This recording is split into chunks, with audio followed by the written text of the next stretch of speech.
नमस्कार दोस्तों। अगर आप भी हॉस्पिटल असिस्टेंट परीक्षा की तैयारी कर रहे हैं तो आज का ये वीडियो आप सभी के लिए महत्वपूर्ण होने वाला है।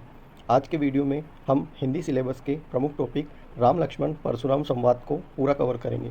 इस वीडियो के अंतर्गत हम उन सभी महत्वपूर्ण प्रश्नों को भी देखेंगे जो पिछली विभिन्न परीक्षाओं में पूछे जा चुके हैं, और साथ ही उन प्रश्नों की भी चर्चा करेंगे जिनके इस बार परीक्षा में आने की संभावना है। हमारा आज का पहला प्रश्न है, शिवजी का धनुष टूटने पर क्रोधित कौन हुआ? राजा जनक, परशुराम, विश्वामित्र या श्री राम? तो आप सभी जानते हैं कि भगवान श्री राम ने जब सीता स्वयंवर में शिवजी का धनुष तोड़ा था तो उस धनुष की टंकार टूटने की टंकार को सुनकर परशुराम जी वहां आ गए थे। तो शिवजी का धनुष टूटने पर क्रोधित परशुराम जी हुए थे। दूसरा प्रश्न है, लक्ष्मण ने बचपन में तोड़ी हुई धनुइयों का उदाहरण क्यों दिया? परशुराम को डराने के लिए, राजा जनक का अपमान करने के लिए, शिवजी के धनुष को एक साधारण धनुष बताने के लिए, या फिर अपनी कला दिखाने के लिए? तो इसका सही उत्तर है शिवजी के धनुष को एक साधारण धनुष बताने के लिए।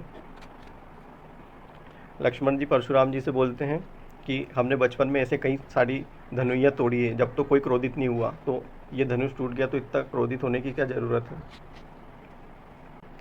अगला प्रश्न है, परशुराम ने किसे अपना सबसे बड़ा शत्रु या दुश्मन बताया है? रावण को, सहस्त्रबाहु को, कंस को या फिर लक्ष्मण को?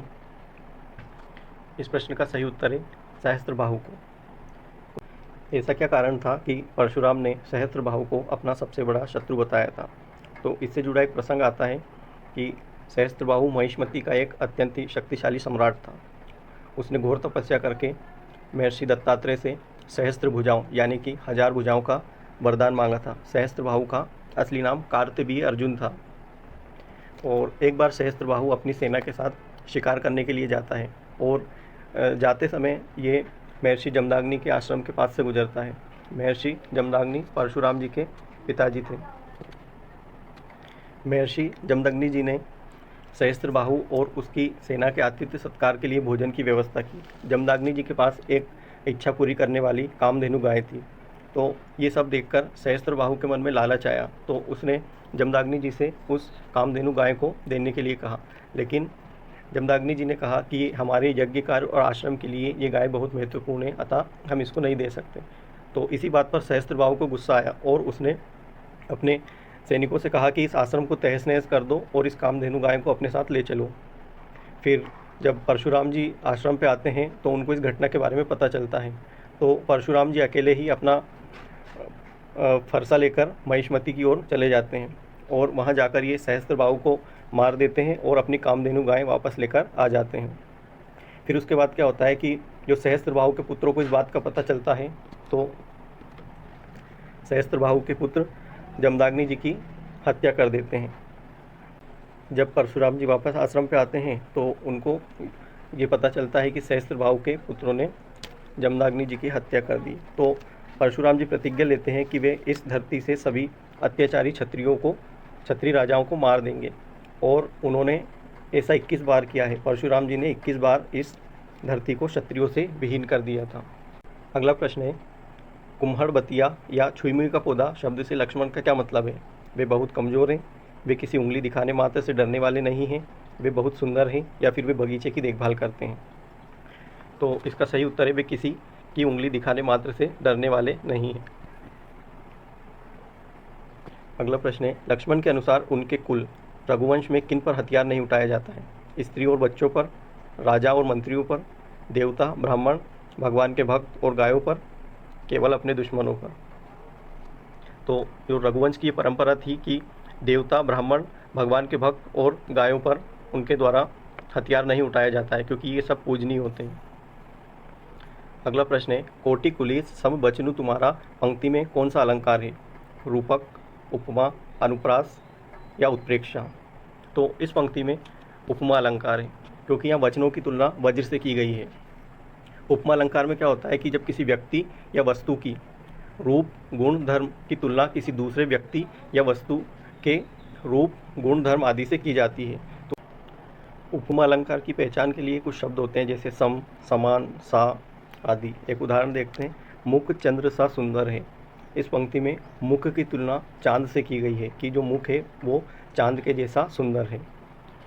अगला प्रश्न है, परशुराम के बहुत ज़्यादा गुस्सा होने पर अंत में उन्हें शांत करने के लिए किसने शीतल या ठंडे वचन बोले? राजा जनक ने, लक्ष्मण ने, श्री राम ने या विश्वामित्र ने?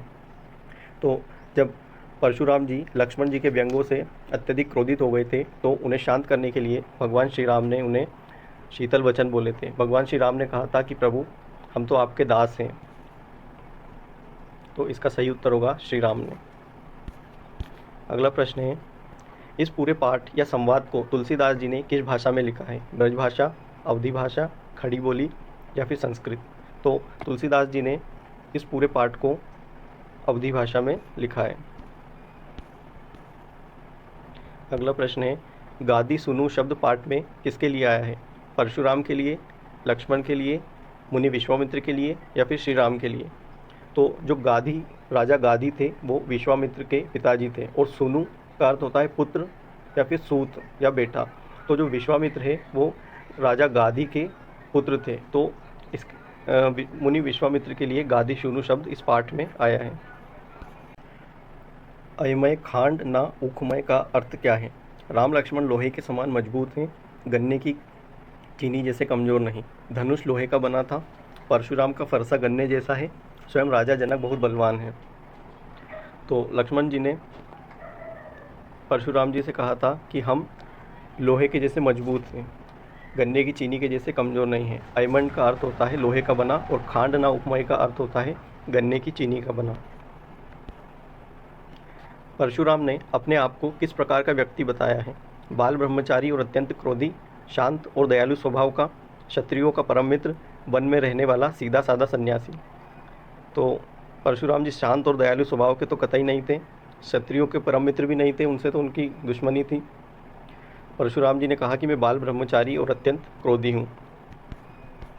अगला प्रश्न है, भृगुवर या भृगुवंशमणि शब्द इस पाठ में किसके लिए प्रयुक्त हुआ है? श्री राम के लिए, राजा जनक के लिए, परशुराम के लिए या फिर लक्ष्मण के लिए? तो जो परशुराम जी थे वो भृगुवंश से संबंधित थे, तो इस पाठ में भृगुवंशमणि शब्द परशुराम जी के लिए आया है। तुम लो काल हाक जानू लावा, इस पंक्ति में कौन सा अलंकार है? अनुप्रास अलंकार, उत्प्रेक्षा अलंकार, उपमा अलंकार या फिर रूपक अलंकार? तो इस पंक्ति में उत्प्रेक्षा अलंकार है। परशुराम के अनुसार लक्ष्मण किसके वश में होकर ऐसी बातें बोल रहे हैं? अपने अहंकार के वश में, काल या मृत्यु के वश में, विश्वामित्र के डर से या फिर खेल खेल में? तो परशुराम के अनुसार लक्ष्मण जी काल या मृत्यु के वश में होकर ऐसी बातें बोल रहे हैं। परशुराम ने अपनी भुजा के बल पर इस भूमि या धरती को किससे रहित मुक्त कर दिया था? राक्षसों से, राजाओं या क्षत्रिय से, मुनियों से या गरीबों से? तो हमने सहस्त्र बाहु वाले प्रसंग में देखा था कि जो परशुराम जी ने प्रतिज्ञा की थी कि मैं इस धरती को राजाओं या फिर क्षत्रियों से विहीन कर दूंगा। तो इसका सही उत्तर है राजाओं से या फिर क्षत्रियों से। और कभी ऐसा प्रश्न आ जाए कि कितनी बार परशुराम जी ने इस धरती को क्षत्रियों से विहीन किया था, तो 21 बार।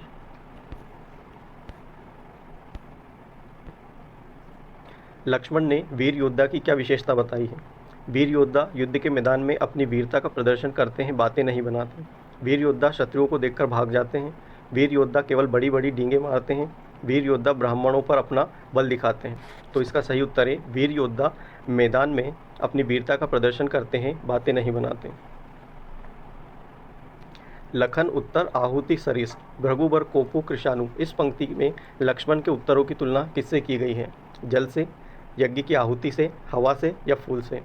तो इस पंक्ति में लक्ष्मण के उत्तर की तुलना यज्ञ की आहुति से की गई है। परशुराम का मुख्य हथियार क्या था जिसे दिखाकर वे लक्ष्मण को डरा रहे थे?